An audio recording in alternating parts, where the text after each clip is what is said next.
आकाशवाणी मध्य प्रदेश से प्रस्तुत है प्रादेशिक समाचार।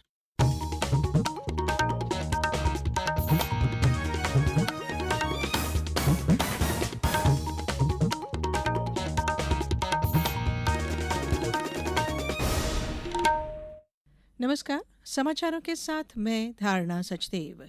प्रधानमंत्री नरेंद्र मोदी ने शहीद दिवस के अवसर पर असम आंदोलन में शामिल सभी वीरों का स्मरण किया।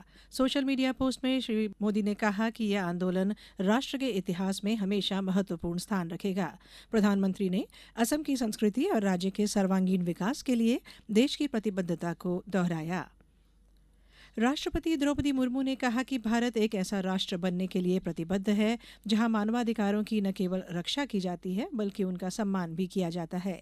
नई दिल्ली में मानवाधिकार दिवस 2025 और दैनिक आवश्यकताओं को सुनिश्चित करने पर आयोजित राष्ट्रीय सम्मेलन को संबोधित करते हुए राष्ट्रपति ने कहा कि गरिमा पर कोई समझौता नहीं किया जा सकता और किसी को भी उसके अधिकारों से वंचित नहीं किया जाना चाहिए।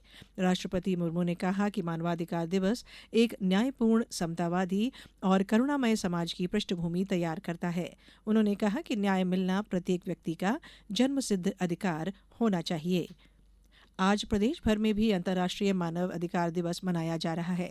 इस अवसर पर प्रदेश के सभी सरकारी कार्यालयों में अधिकारियों और कर्मचारियों को मानव अधिकारों के संरक्षण और सम्मान की शपथ दिलाई जाएगी। सभी अधिकारी और कर्मचारी अपने अपने दफ्तरों में एकत्र होकर शपथ ग्रहण करेंगे। सागर जिले में हुए दर्दनाक सड़क हादसे पर मुख्यमंत्री डॉ मोहन यादव ने गहरा दुख व्यक्त किया है। बुधवार तड़के हुए हादसे में मुरैना बीडीएस के 4 जवानों की मौत हो गई जबकि एक जवान घायल हो गया। सभी जवान बालाघाट से नक्सल विरोधी अभियान की ड्यूटी कर लौट रहे थे।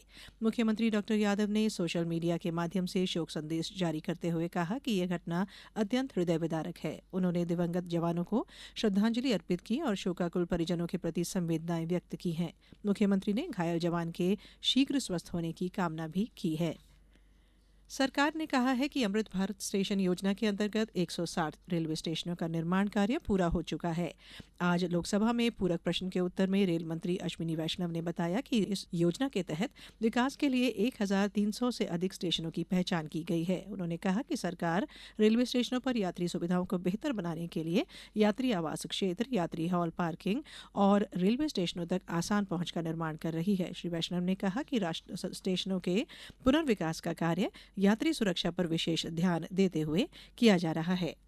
एक्सेस टू स्टेशन पे बहुत ध्यान दिया गया है। पार्किंग एरियाज को कैसे डेवलप करें उसका ध्यान दिया गया है। एक बहुत अच्छी जिसका बेनिफिट मिला, पैसेंजर्स के लिए एक बड़ा होल्डिंग एरिया स्टेशन के बाहर बनाया गया। उसकी शुरुआत न्यू दिल्ली स्टेशन से की गई थी। उसके बाद में करीब 50-60 स्टेशन पे होल्डिंग एरिया बनाया गया जिससे कि पैसेंजर्स आए, भीड़ भाड़ न रहे और बहुत आराम से अंदर जा सके। उच्च शिक्षा मंत्री इंदर सिंह परमार ने आज दमोह जिले में जीवन रक्षा के उद्देश्य से आम नागरिक वाहन चालकों को हेलमेट वितरित किए। इस अवसर पर उन्होंने लोगों से अपील की कि जीवन अमूल्य है और दोपहिया वाहन चलाते समय हमेशा हेलमेट पहने। कार्यक्रम जिला प्रशासन की उपस्थिति में आयोजित किया गया। हेलमेट वितरण के बाद पत्रकारों से चर्चा में उच्च शिक्षा मंत्री ने हाल ही में हुई कैबिनेट बैठक के निर्णयों को महत्वपूर्ण बताया। उन्होंने कहा कि सरकार देश के महापुरुषों और उनके विचारों को सम्मान देने का कार्य कर रही है। 1000 लोगों के जीवन बचाने के लिए 1000 लाइव्स कार्यक्रम प्रारंभ किया है जिसके अंतर्गत हेलमेट वितरण किए जा रहे हैं, रोक करके हेलमेट दिए जा रहे हैं। ये सचमुच में जितने लोगों को दे रहे हैं वो तो एक बात है, लेकिन एक जागृति के लिए बहुत बड़ा अभियान है क्योंकि आज सड़क दुर्घटनाएं जो हो रही है और जिसमें नौजवान साथी हमारे बीच से चले जाते हैं दुर्घटना में, इसलिए सबको हेलमेट पहनना चाहिए ताकि हम लोग सुरक्षित रह सकें और अपने परिवार पर किसी प्रकार का भावी संकट नहीं आए। बात मौसम की।